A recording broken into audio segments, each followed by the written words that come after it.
Halo semuanya. Perkenalkan kami dari kelompok 5. Di sini kita akan mengerjakan tugas EAS kita dengan judul Analisis RPJMD Sulawesi Tenggara. Sebelumnya perkenalkan, nama aku Muhammad Faris Maulana Azharizan Putra dengan 3 digit NPM terakhir 086.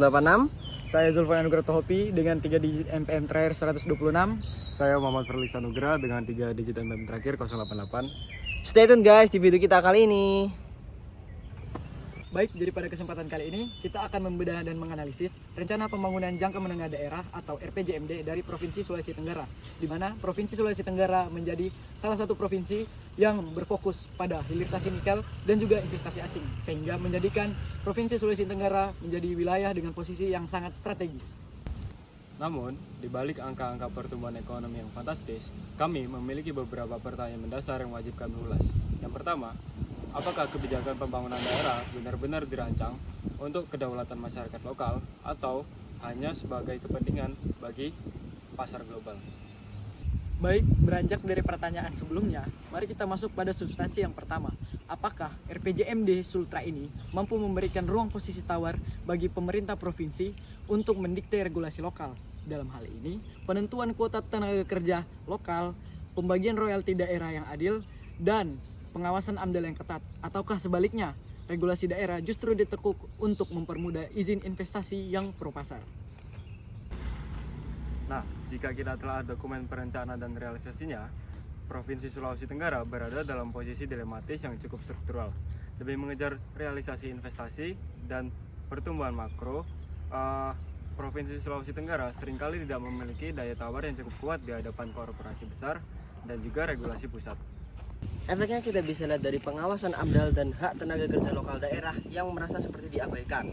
Regulasi daerah seperti sengaja mengalah dan memberi karpet merah kepada para pemegang modal yang lebih mementingkan kepentingan bisnis di atas kepentingan tata kelola daerah.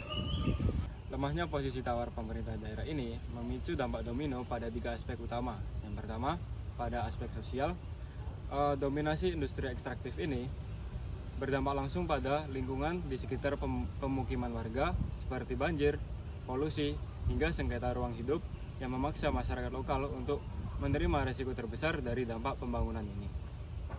Yang kedua adalah dari sisi ekonomi, ada ketimpangan yang sangat jelas.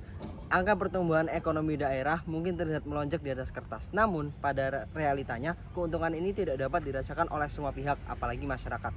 Sektor usaha lokal di luar wilayah tambang justru merasa terabaikan, sehingga masyarakat lokal seringkali hanya menjadi penonton di tanah mereka sendiri. Yang ketiga, dari aspek politik. Hambatan terbesar dalam dokumen RPJMD ini adalah lemahnya konsistensi kebijakan. Secara politik, terdapat potensi konflik kepentingan yang kuat antara lingkar birokrasi, pemegang modal, dan masyarakat.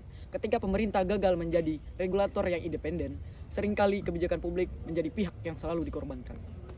Dokumen RPJMD Sulawesi Tenggara masih menghadapi tantangan besar, yaitu lepas dari bayang-bayang komodifikasi regulasi. Pembangunan sejati tidak boleh mengorbankan pemukiman warga, menciptakan ketimpangan ekonomi, atau mengubah konsistensi politik demi menciptakan kenyamanan bagi para investor. Halo guys, sekian analisis kritis dari kelompok 5. Kami pamit undur diri. Terima kasih. Wassalamualaikum warahmatullahi wabarakatuh. Bye bye.